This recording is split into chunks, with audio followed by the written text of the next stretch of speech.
토트넘의 현지 팬들은 그 어느 때의 프리시즌 때보다 걱정 없고 기대되는 여름 이적 시장을 만끽하고 있습니다.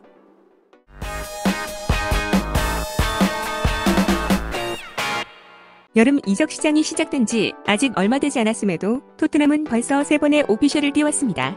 인터밀란에서 데려온 이반 페리시치를 시작으로 사우스햄튼에서 프레이저 포스터, 브라이튼의 이브 비수마까지 빠르게 영입 작업을 완료하였습니다. 베테랑 페리시치는 좌측 윙어와 윙백을 모두 소화할 수 있는 멀티 자원인 관계로 벌써부터 팬들의 기대감이 높습니다. 프레이저 포스터는 주전 골키퍼인 위고 요리스의 백업 역할을 수행할 것으로 보입니다. 다음 시즌 챔피언스리그 출전으로 경기 수가 많고 요리스의 정경기 출전이 어려운 만큼 포스터는 토트넘 골문에서 큰 힘을 실어줄 수 있는 선수입니다. 비수마는 브라이튼의 핵심 미드필더이자 공격과 수비에서 출중한 능력을 인정받은 만능 플레이어입니다. 팬들은 비수마의 영입으로 토트넘의 중원이 한층 강화되길 바라고 있습니다. 여기에 팬들을 더 설레게 하는 건 아직 영입이 끝나지 않았다는 것입니다.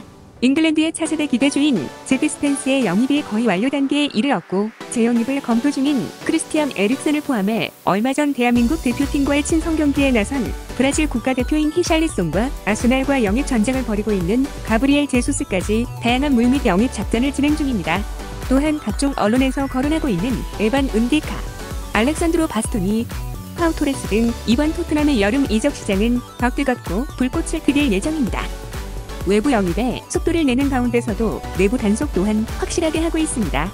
거취에 대한 입장 표명을 애매하게 했던 콘테 감독도 팀 잔류를 기정사실화했고 지난 시즌 맨시티로 떠나길 원했던 팀의 간판 스타인 해리 케인 또한 잔류를 선택했습니다.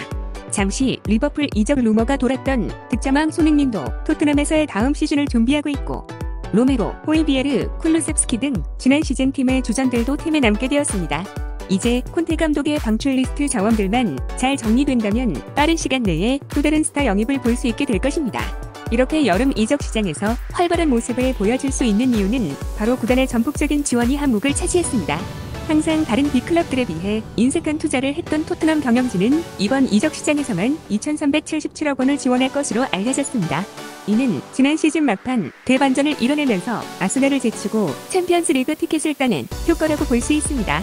반면 국내 축구 팬들은 토트넘이 과연 김민재를 영입할 것인지 안 할 것인지에 대해 궁금해하고 있습니다. 김민재에게 관심을 표명했던 여러 클럽들 중에 토트넘도 꾸준히 거론됐기에 내심 이번 여름 이적 시장에서 영입했으면 하는 바람도 존재하는 것 같습니다. 하지만 이미 다수의 언론을 통해 김민재가 토트넘의 1순위 영입 후보군은 아니라고 밝혀졌기 때문에 실제로 영입으로 이어질지는 조금 더 지켜봐야 하지만 팬들은 에릭 다이어보단 김민재가 낫다며 안타까워하고 있습니다. 또한 최근 몇몇 국내 축구 팬들 사이에서 해리 케인의 백업 공격수로 황의조가 영입됐으면 좋겠다라는 행복회로를 돌리고 있습니다. 황의조의 소속팀인 보르도가 심각한 재정 문제로 3부리그 강등이 결정되면서 주요 선수들을 매각해야 되는 상황에 놓였고 실제로 지난 시즌 프리미어리그 7위를 차지한 웨스트햄 유나이티드가 관심을 보였습니다. 하지만 웨스트햄은 황의조를 팀의 세 번째 공격 옵션으로 생각하는 분위기여서 팬들은 그럴 거면 차라리 토트넘의 두 번째 옵션이 낫다라는 반응입니다.